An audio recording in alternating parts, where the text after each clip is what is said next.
RA 6969, also known as Toxic Substances and Hazardous and Nuclear Waste Control Act of 1990, is a Philippine law designed to regulate and control importation, manufacture, processing, sale, distribution, use, and disposal of toxic substances and hazardous and nuclear wastes, aiming to protect public health and the environment from unreasonable risks posed by these materials. Essentially, it mandates proper management of hazardous waste to minimize harmful to people and the ecosystem. Focus on hazardous waste. The law primarily focuses on managing hazardous materials, including toxic chemicals and nuclear waste, to prevent their harmful release into the environment. It sets strict regulations on the importation, manufacturing, processing, storage, transportation, and disposal of hazardous substances, including requirements for permit and proper handling procedures. Prohibition of hazardous waste. RA 6969 implicitly prohibits the entry of hazardous and nuclear waste into the Philippines, even in transit. The law encourages research and studies on toxic chemical and hazardous waste management to develop better mitigation strategies. Penalty for violation of RA 6969. Violator of RA 6969 face legal penalties for non-compliance with its provision.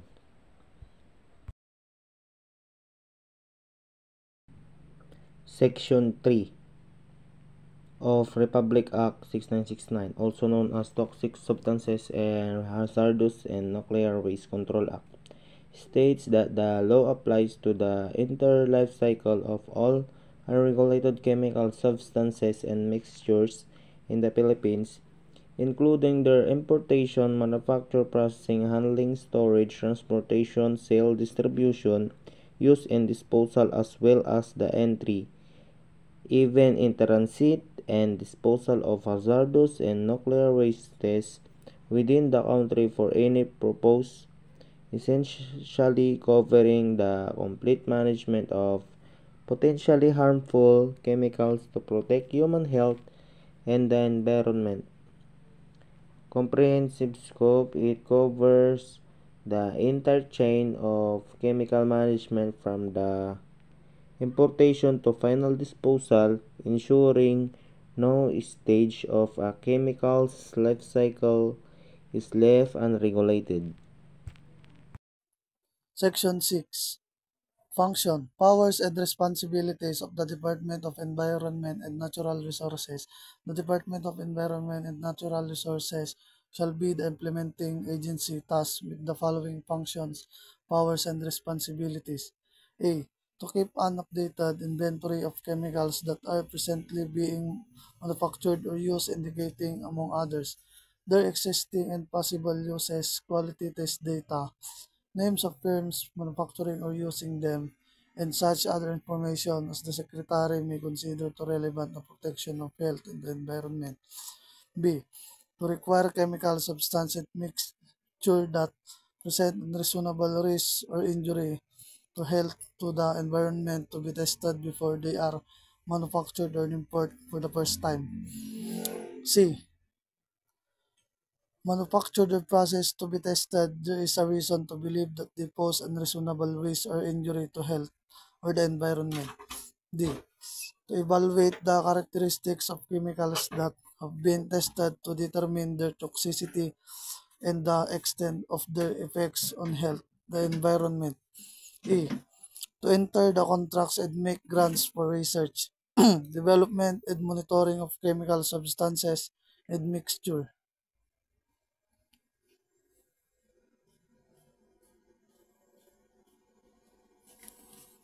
F. to conduct inspection of any establishment in which chemicals are manufactured, processed, stored, or held before or after their chemical distribution, and to make recommendation to the proper authorities concerned.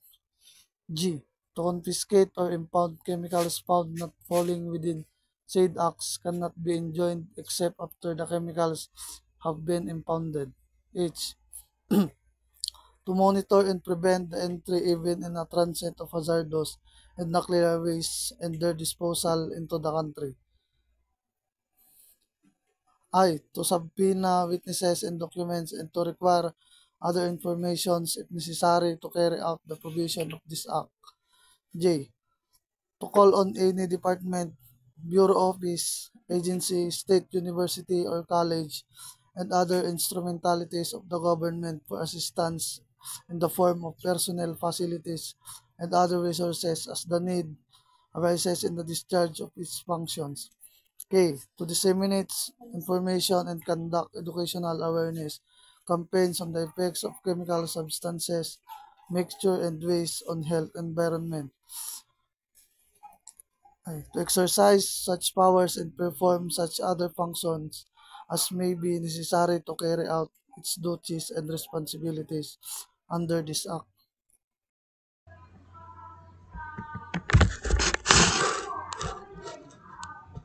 Section 8. Pre-manufacture and pre-importation requirements before any new chemical substance or mixture can be manufactured, processed, or imported for the first time as determined by the Department of Environment and Natural Resources. The manufacturer, processor, or importer shall submit the following information: the name of the chemical substance or mixture, its a chemical identify and molecular structure, propose categories of use, and estimate the amount to be manufactured, processed, or imported, processing and disposal thereof, and any test data related to health and environmental effects which the manufacturer, processor, or importer has. Ito yung sinusure nila na ligtas itong gamitin, lalo na yung may mga chemical. And sinusure din nila na rehistrado to bago to gamitin or ipunta sa market. For example, yung mga beauty product, dapat na approved to ng FDA bago to ibenta sa market. Section 9. Chemical subject to testing. Testing should be required in all cases where A. There is a reason to believe that the chemical substance or mixture may present an unreasonable risk to health and the environment, or they may be substantial human or environmental exposure. Thereto, there are insufficient data or experience for determining or predicting the health of the environment effect of the chemical substance or mixture. And C. The testing of the chemical substance or mixture is necessary to develop such data. The manufacturers, source, or importer shoulder the cost of testing of chemical substance or mixture that will be manufactured, processed, or imported. Section 11. Chemical substance exempt from pre-manufacture notification. The manufacturer of the following chemical substances or mixture shall be exempt from pre-manufacture notification. A. Those included in the categories of chemical substance and mixture already listed in the inventory of existing chemicals. B. Those to be produced in small quantities solely for experimental or research and developmental purposes. C. The chemical substance and mixture should not present an unreasonable risk to health and the environmental, and chemical substance and mixture that exist temporarily and which have no human or environmental exposure such as those which exist as a result of chemical reaction in the manufacture or processing of a mixture of another chemical substances. Hello guys, I'm Aaron G. Colobo, and I will going to present Republic Act 6969. Section 13 Prohibited Acts. Number 1. Importation of toxic and hazardous waste.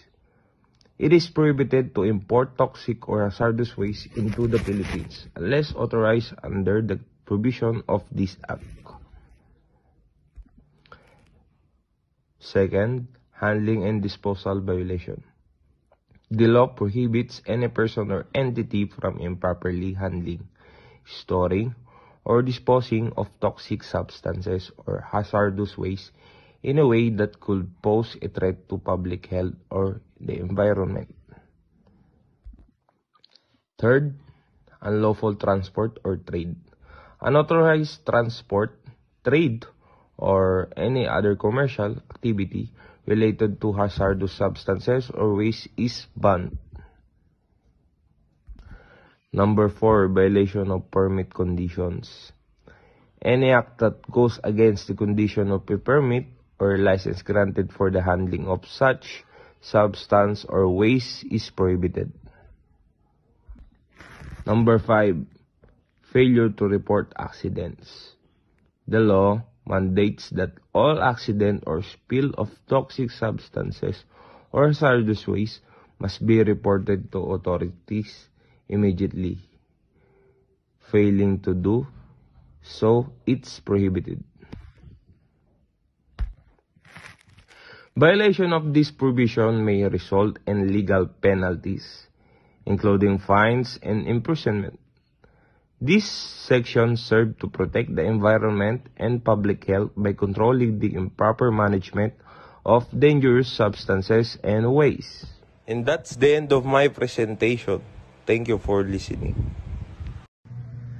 Republic Act 8749, the Philippine Clean Air Act, Section 3, states the declaration of policies, which outlines the government's commitment to balancing development with environmental protection by pursuing a holistic national program for the air pollution management, focusing primarily on prevention and encouraging cooperation between citizens and industries through self-regulation and market-based instruments. And here's the declaration of policies. Number 1, protection of public health and welfare. The state recognized the importance of clean air for the protection of public health and welfare. Number 2, environmental protection. The states aim to protect the environment and promote sustainable development. Number 3, prevention and control of air pollution. The state shall prevent and control air pollution from all sources including industrial, vehicular, and area sources. Number 4, conservation of natural resources. The state shall conserve natural resources including the atmosphere for future generations. Number 5, promotion of sustainable development. The state shall promote sustainable development and ensure that economic growth is balanced with environmental protection. Section 4 of RA 8749, also known as the Philippine Clean Air Act of 1999, outlines the declaration of policies, which states the primary goals and principles that the Act aims to achieve, including promoting sustainable development, prioritizing pollution prevent, and ensuring public participation in air quality management by providing citizens with the right to access information, to participate in decision-making processes, and to sue for environmental damage caused by air pollution, and sets the limits for air pollutants to protect health and the environment. It allows the DENR to create and enforce air quality standards to ensure clean air in the Philippines. Ito rin ay nagdideklara ng mga patakaran para protektahan ang kalusugan ng mamamayan at ang kalikasan sa pamamagitan ng pagpapabuti ng kalidad ng hangin.